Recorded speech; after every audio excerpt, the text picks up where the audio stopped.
नमस्कार मित्रांनो आपण या व्हिडिओच्या भाग एक आपला जो झाला होता त्यामध्ये आपण 1 ते 7 या पंचवार्षिक योजना पाहिल्या होत्या। तर आता आपण पाहू, आपण या 7व्या योजनेपर्यंत आपण भाग 1 आहे, भाग 1 मागील आहे, तो तुम्ही पाहू शकता। तर आता 7वी पंचवार्षिक योजनेच्या पुढे आहे आपला वार्षिक योजना। तर 7व्या पंचवार्षिक योजनेच्या पुढे डायरेक्ट 8वी योजना ही सुरू झाली नाही। काही कारणास्तव वार्षिक योजना या राबवायला लागल्या। त्यांचा कालावधी होता 1990 ते 92। तर 7वी योजना संपल्यानंतर लगेच 8वी योजना सुरू करण्यात आली नाही। देशातील राजकीय अस्थिरता हे त्यामागील कारण होते। त्याऐवजी 2 योजना राबवण्यात आल्या। 1990 ते 92 दरम्यान अर्थव्यवस्थेत अनेक दुष्परिणाम निर्माण झाले। हे जे दुष्परिणाम होते हे आल्यामुळे 7व्या योजनेच्या नंतर डायरेक्ट 8वी योजना सुरू झाली नाही। पहिला आहे व्यवहार तोलाचे संकट, बॅलन्स ऑफ पेमेंट क्रायसिस। इथे बीओपी क्रायसिस आहे, बीओपी बॅलन्स ऑफ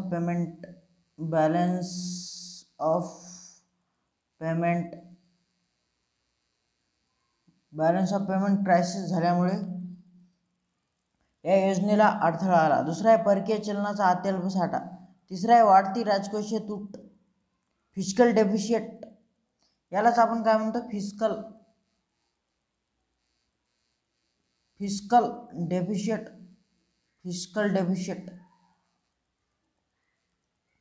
चलनवाढीचा मोठा दर। तर उदाहरण 1991 ते 92 साली चलनवाढीचा वार्षिक दर 13.7% एवढा होता। 5 उद्योग क्षेत्रात मंदी।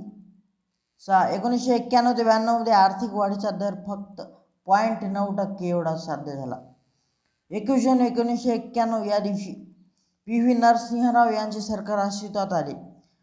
नवीन सरकारने 1 एप्रिल 1992 रोजी आपली 8वी योजना सुरू केली। तर आता आपण पाहू 8वी पंचवार्षिक योजना। तिचा कालावधी काय होता, 1 एप्रिल 1992 ते 31 मार्च 1997। कालावधी पहा, 1 एप्रिल 1992 ते 31 मार्च 1997। मुख्य भर कशावर होता 8व्या योजनेचा, मानवी विकास किंवा मनुष्यबळ विकास, मॅनपॉवर डेव्हलपमेंट। प्रतिमान काय होतं पहा, 8व्या योजनेचे प्रतिमान बरोबर ध्यानात ठेवा। प्रतिमान 8व्या योजनेचं होतं LPG म्हणजेच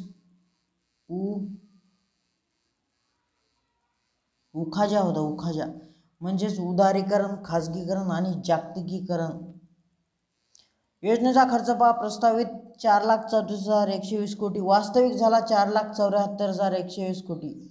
4,34,000 पेक्षा थोडा जास्त खर्च झाला। उद्दिष्टे काय होती, रोजगाराच्या संधी, लोकसंख्या वाढ नियंत्रण।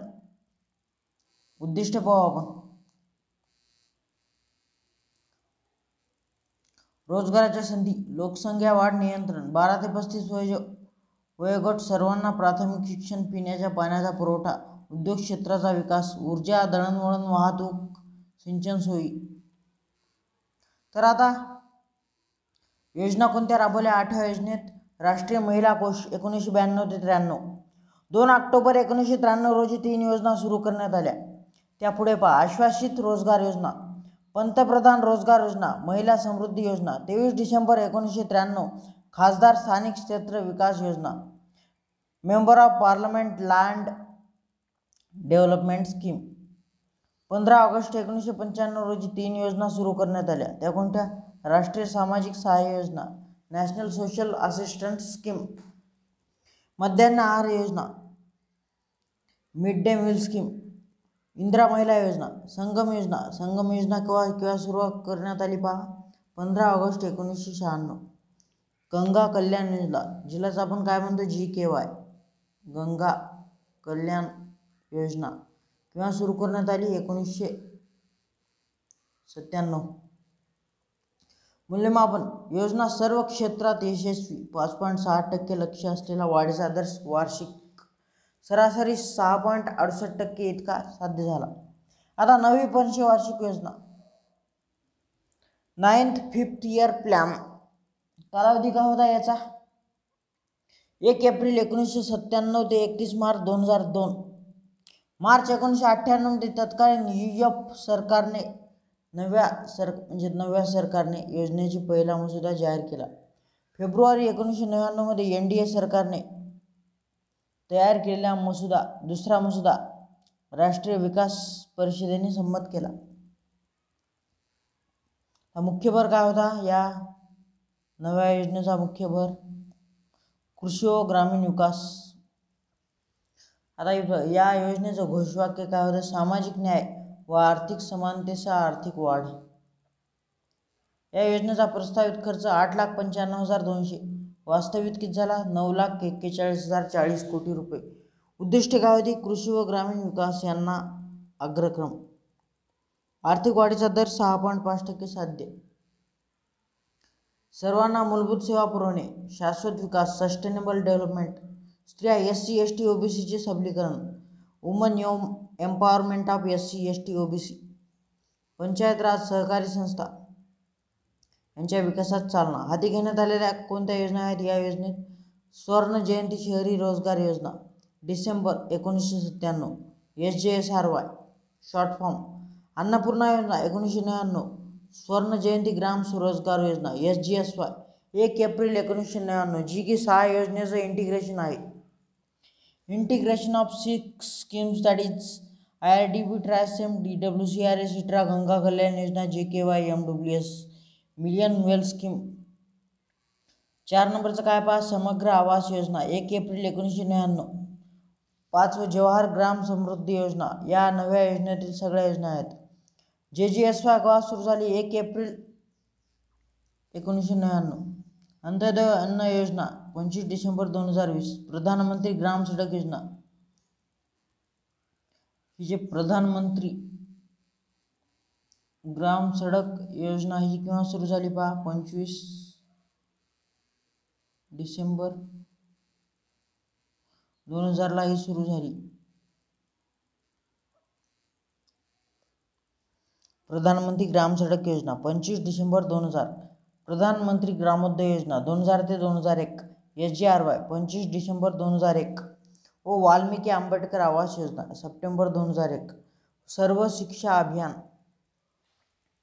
SSA केव्हा सुरू झालं? सर्व शिक्षा अभियान 2001. आता पहा 10वी पंचवार्षिक योजना. योजनेचा कालावधी होता 1 एप्रिल 2002 ते 31 मार्च 2007. मुख्य भर होता शिक्षणावर. आता या 10व्या योजनेत लक्ष काय होती? GDPचा दर प्रतिवर्ष 8%. DRD लोकसंख्या, जी दारिद्र्य रेषेखालील लोकसंख्या आहे, तिचं प्रमाण पाहता वर्षावाईज 2007 ला किती होतं? 21%. 2012 ला 11% झालं. साक्षरता दर, लिटरेसी रेट, साक्षरतेचं प्रमाण 2007 ला 75%. 2012 ला जास्त वाढलं, 80% झालं. आता IMR बालमृत्यू प्रमाण, मोर्टेलिटी रेट, दर हजारी 2007 ला होता 45 पर्यंत. 2012 ला पुन्हा घटला 28 पर्यंत आला. आता MMR म्हणजेच माता मृत्यू प्रमाण, मॅटर्नल मॉर्टिलिटी रेट. 2007 ला जन्मामागे 2 होतं. 2012 ला जन्मामागे 1. सर्व खेड्यांना शाश्वत पेयजल पुरवठा. 2007 पर्यंत सर्व प्रदूषित नद्यांची स्वच्छता. आता 10व्या योजनेत योजना कोणत्या सुरू केल्या? सामाजिक सुरक्षा प्रायोगिक योजना 23 जानेवारी 2004. राष्ट्रीय कामासाठी अन्न योजना 14 नोव्हेंबर 2004. राष्ट्रीय ग्रामीण रोजगार हमी योजना. जवाहरलाल नेहरू राष्ट्रीय शहरी पुनरुत्थान अभियान. फलनिष्पत्ती यशस्वी योजना आहे. सरासरी वार्षिक वृद्धी दर 7.6%. उद्योग व सेवा प्रमुख क्षेत्रामध्ये वृद्धी दर साध्य. आता पाहू आपण 11वी पंचवार्षिक योजना, जिचा कालावधी आहे 1 एप्रिल 2007 ते 31 मार्च 2012. ही महत्त्वाची योजना आहे. 1 एप्रिल 2007 ते 31 मार्च 2012. मुख्य भर सामाजिक सेवा, सोशल सर्व्हिस. उद्दिष्ट काय होती? GDPच्या वाढीचे वार्षिक सरासरी 9% लक्ष ठेवण्यात आले. समावेशी वृद्धी झाली इथे. म्हणजेच इन्क्लुसिव्ह ग्रोथ, समावेशी वृद्धी, इन्क्लुसिव्ह ग्रोथ. व्हिजन काय आहे? 11व्या प्लॅनचं व्हिजन काय होतं? वेगवान वृद्धी. दृष्टिकोन काय होता? वेगवान वृद्धी, आरोग्य व शिक्षण, शिक्षण व कौशल्य, राष्ट्रीय ग्रामीण रोजगार हमी योजनेच्या माध्यमातून रोजगाराच्या संधींचा विस्तार, पर्यावरणातील शाश्वतता, लिंगविषयक असमानतेत घट, शासन प्रणालीमध्ये सुधारणा इत्यादी. Micro economics dimension of the 11th plan. या योजनेचा एकूण प्रस्तावित खर्च 36,44,718 कोटी रुपये. हिस्सा केंद्र सरकारचा होता 59.20% व राज्य सरकारचा 40.80%. GDPचे लक्ष्य पहा. संपूर्ण देशासाठी GDPच्या वार्षिक सरासरी 9% ठेवण्यास आले होते. आता क्षेत्रीय वाढीची दर कृषी क्षेत्रात 4%, उद्योग क्षेत्रात 10.11%, सेवा क्षेत्रात जो महत्त्वाचं क्षेत्र आहे सेवा क्षेत्र सर्व्हिस सेक्टर किती 9.11%, हे ध्यानात ठेवा. गुंतवणूक दर 36.60%, खाजगी क्षेत्र जे प्रायव्हेट सेक्टर आहे त्याच्यात 28.60%, सार्वजनिक क्षेत्र पब्लिक सेक्टर 8%, सार्वजनिक क्षेत्रात किती झालं 8%. हे आता आपण पाच जबाबला चालू होतं. सार्वजनिक क्षेत्र 8%, बचत दर 34.8%, घरगुती क्षेत्र 21.8%, कॉर्पोरेट सेक्टरमध्ये 4.5%. आता जो इन्क्रिमेंटल कॅपिटल आउटपुट रेशो किती होता 4.1%. हे झालं 11व्या पंचवार्षिक योजनेचा धावता आढावा. आता पाहू 12वी पंचवार्षिक योजना जी महत्त्वाची आहे आणि सर्वात शेवटची आहे. कालावधी काय होता 1 एप्रिल 2012 ते 31 मार्च 2017. या 12व्या पंचवार्षिक योजनेनंतर पंचवार्षिक योजना आल्या नव्हत्या. त्याच्यानंतर नवीन नीती आयोग आला, त्याच्यानुसार योजना राबवल्या गेल्या. आता पहा आपण पाहू आधी 12वी पंचवार्षिक योजना, मग नीती आयोग पाहू. पहा कालावधी काय होता 1 एप्रिल 2012 ते 31 मार्च 2017. मुख्य भर काय होता सामाजिक सेवा. दृष्टिकोन पत्राच्या 20 ऑगस्ट 2011 रोजी स्वीकारत 15 सप्टेंबर 2011ला संमती प्रदान. दृष्टिकोन पत्राचे शीर्षक काय होते म्हणजे हेच आपला उद्देश होता, जलद शाश्वत आणि अधिक समावेशी वृद्धी. 11व्या योजनेत काय आहे जलद आणि अधिक समावेशी वृद्धी. इथे फक्त शब्द शाश्वत महत्त्वाचा आहे, शाश्वत शब्द sustainable, faster sustainable and more inclusive growth. Sustainable शब्द फक्त ध्यानात ठेवा. 15 सप्टेंबर 2012 नियोजन मंडळाने मसुद्याला मान्यता, तर राष्ट्रीय विकास परिषदेने 27 डिसेंबर 2012 रोजी आपल्या 57व्या बैठकीत मान्यता दिली. आता पहा प्रमुख लक्ष्य काय होती. वाढीचा दर 8%, कृषी क्षेत्र 4%, उद्योग क्षेत्र 7.6%, सेवा क्षेत्र 9%, बचत दर 33% ऑफ जीडीपीच्या 33.6% गुंतवणूक दर किती होता 38.8%, उपभोग खर्च 69.3%, वस्तू निर्यात 16%, वस्तू आयात 25.2%, सेवा निर्यात 3.5%, वस्तू व्यापार तूट -9.2%, चालू खात्यावरील तोल -3.4%, भांडवल खात्यावरील तोल +3%. आता या योजनेचे लक्ष्य काय होती दारिद्र्य जे काही BPL होतं बिलो पॉवर्टी लाईन, दारिद्र्याचे प्रमाण 10%ने कमी, शालेय वर्ष 7 वर्ष वाढणे, 1000 जिवंत जन्मामागे अर्भक मृत्यू दर 25 पर्यंत, MMR काय 1 पर्यंत, 30,000 मेगावॅट अक्षय ऊर्जा निर्मिती दरवर्षी निर्माण करणे. ह्या आपण पाहिल्या. आपण आतापर्यंत काय पाहिल्या क्रमांक 1 ते 12 पंचवार्षिक योजना।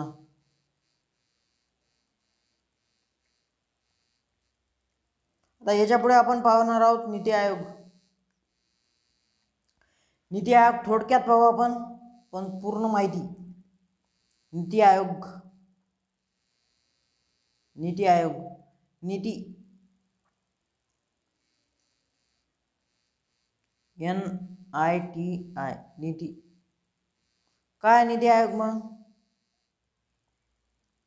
नीती आयोगाचा फुल फॉर्म काय आहे? National institution for transforming India. संस्था कशी आहे? संविधानिक आहे का? संविधानिक संस्था नाही, असंविधानिक व अवैधानिक संस्था आहे। घटनात्मक संस्था आहे का? ही घटनात्मक संस्था नाही। 2014 मध्ये स्थापन झालेल्या मोदी सरकारने नियोजन मंडळ बरखास्त करून नीती आयोग स्थापन केला, जो आपला नियोजन आयोग होता, म्हणजेच प्लॅनिंग कमिशन। प्लॅनिंग कमिशन नष्ट केली आणि त्याच्या जागी काय आणला? त्याच्या जागी स्थापन झाला नीती आयोग। 29 मे 2014 रोजी स्वातंत्र्य मूल्यांकन कार्यालयाने पंतप्रधान मोदींना एक मूल्यांकन अहवाल सादर करून नियोजन मंडळाच्या जागी नियंत्रक आयोग स्थापन करण्याची शिफारस केली। 13 ऑगस्ट 2014 रोजी कॅबिनेटने 15 मार्च 1950 चा सरकारी अधिनियम रद्द करण्यास मान्यता दिली आणि पंतप्रधानांना नवीन संस्थेचे प्रारूप निश्चित करण्यासाठी प्राधिकृत केले। मोदींनी नियोजन मंडळाच्या जागी चीनमधील राष्ट्रीय विकास व सुधारणा आयोग च्या धर्तीवर एक संस्था स्थापन करण्याची घोषणा केली। 7 डिसेंबर 2014 रोजी झालेल्या राज्य मुख्यमंत्र्यांच्या सभेत स्थापना करण्याच्या निर्णयास अनुकूलता दर्शवली। आता 1 जानेवारी 2015 रोजी नीती आयोगाची स्थापना झाली। नीती आयोगाची स्थापना केव्हा झाली? 1 जानेवारी 2015। 1 जानेवारी 2015 नीती आयोगाची स्थापना एस्टॅब्लिश।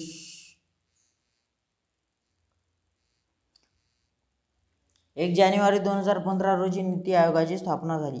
प्रशासक परिषद पहिली बैठक 8 फेब्रुवारी 2015। आता पाहू आपण नीती आयोग नेमका काय आहे।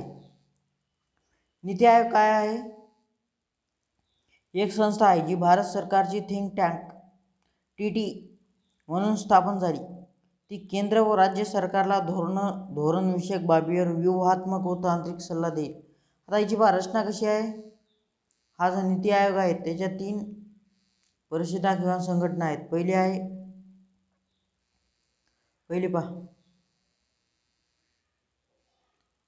आहे पूर्णकालिक संघटनात्मक, दुसरी आहे प्रशासक परिषद, तिसरी आहे प्रादेशिक परिषद। या तिन्हीची मिळून नीती आयोग हा झालेला आहे। रचना आहे नीती आयोगाची। आता पुढे आयोगाची कार्य कोणती आहेत? आयोग कार्य कोणते? Functions of NITI Aayog. राज्यांच्या सक्रिय सहभागाद्वारे राष्ट्रीय उद्दिष्टांच्या संदर्भात राष्ट्रीय विकासाचे अग्रक्रम क्षेत्रे व डावपेच याबाबतचा सामायिक दृष्टिकोन विकसित करणे, आधारभूत पुढाकार व यंत्रणांचा वापर, ग्रामीण स्तरावर विश्वासार्ह योजना, आर्थिक डावपेच व धोरणामध्ये राष्ट्रीय सुरक्षेचे मुद्दे समाविष्ट करणे, वंचित घटकांकडे विशेष लक्ष पुरवणे, डावपेचात्मक व दीर्घकालीन योजना, शैक्षणिक व धोरणात्मक संशोधन संस्थांना सल्ला देणे, ज्ञान नवोन्मेष व उद्योजकीय आधार व्यवस्था निर्माण करणे, अत्याधुनिक संसाधन केंद्र चालवणे, शाश्वत व समन्वय विकास कार्यक्रम व पुढाकार यांच्या अंमलबजावणीवर सक्रियतेने लक्ष ठेवणे, तंत्रज्ञान दर्जावर्धन आणि क्षमता बांधणीवर लक्ष ठेवणे। आता नवीन भारताचा अजेंडा काय? Development agenda for new India 2022। 2022 साठी न्यू अजेंडा काय आहे? 15 वर्षाच्या एका व्हिजन डॉक्युमेंट 3 बाबी। 3 बाबी कोणत्या? 15 वर्षाचे फ्युजन पहिली, दुसरी 7 वर्षासाठी डावपेच, तिसरी 3 वर्षासाठी कृती योजना. हा डावपेच आहे. 6 समस्यांपासून स्वातंत्र्य मिळवायचे. त्या कोणत्या समस्या आहेत? 6 समस्या. पहिली दारिद्र्य, दुसरी अस्वच्छता, तिसरी भ्रष्टाचार, चौथी दहशतवाद, पाचवी जातीयवाद, चौथी सांप्रदायिकता. आता हा आहे थोडक्यात नीती आयोग.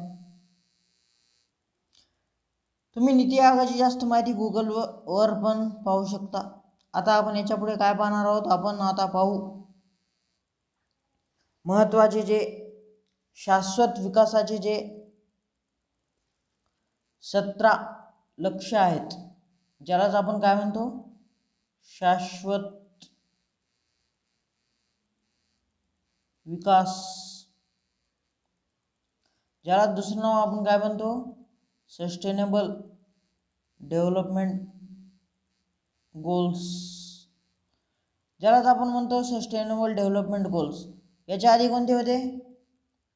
याच्या आधी होते MDG. याचा अर्थ काय? Millennium development goals. तर या MDGचे लक्ष्य पूर्ण झाले नाही. काय लक्ष्य करायचे राहिले काही देशांकडून, काय पूर्ण झाले काय पूर्ण झाले नाही. म्हणून याच्या जागी एक नवीन विकास लक्ष्य साध्य करण्याचे काही देशांनी ठरवले. आता हे 17 लक्ष्य कोणते आहेत ते पाहू आपण. एक सर्व पाहू. शाश्वत विकास लक्ष्य, sustainable development goals. Sustainable development goals पहा कोणता आहेत मग. पहिलं कोणतं आहे? शाश्वत विकास लक्ष्य. पहिलं आहे दारिद्र्य नष्ट करणे. पहिलं आहे दारिद्र्य नष्ट करणे. दुसरं कोणतं आहे? भूक नष्ट करणे. तिसरं कोणतं आहे? चांगले आरोग्य व सुस्थिती. चौथं पहा. चौथं काय? चौथं आहे गुणवत्तेचे शिक्षण. पाचवं काय? लिंग समानता. सहावं आहे स्वच्छ पेयजल व स्वच्छता. सातवं पहा परवडण्याजोगी व स्वच्छ ऊर्जा. 7 नंबर. 8 नंबरचं काय? चांगली कार्यस्थिती आणि आर्थिक वाढ. चांगली कार्यस्थिती आणि आर्थिक वाढ. 9 नंबरचं काय? उद्योग नवाचार आणि पायाभूत संरचना. 10 आहे विषमता कमी करणे. आता पहा 11 नंबरचं कोणतं आहे आपलं लक्ष्य? शाश्वत शहरे व समुदाय. 12 नंबर जबाबदार व उपभोग उत्पादन. 13 नंबरचं काय? हवामान कृती. 15 पाण्याखालील जीवन. 16 14 नंबरचं काय? पाण्याखालील जीवन. 15 जमिनीवरील जीवन. आता 16 नंबरचं काय? शांतता, न्याय व मजबूत संस्था. आणि शेवटचं पहा काय? लक्ष्यपूर्तीसाठी भागीदारी. यावरून पाहिले 17 शाश्वत विकास लक्ष्य. आपण काय पाहिले? आता आपण परत एक धावता आढावा पाहू. आता आपण आपल्या व्हिडिओचे 2 भाग आहेत पहा. भाग 1 मध्ये काय आहे? भाग 1 भाग 2. भाग 1 मध्ये आपण काय पाहिलं? 1 ते 7 पंचवार्षिक योजना. भाग 2 मध्ये काय पाहावं आपण? 8 ते 12 पंचवार्षिक योजना. ह्या आपण एवढ्या पंचवार्षिक योजना पाहिल्या. त्यासोबतच काही हॉलिडे प्लॅन होते ते पाहिले. सोबत काय पाहिलं? सोबत आपण पाहिलं SDG सस्टेनेबल डेव्हलपमेंट गोल्स. त्याच्यासोबतच काय पाहिलं आपण? त्याच्यासोबतच पाहिलं आपण नीती आयोग.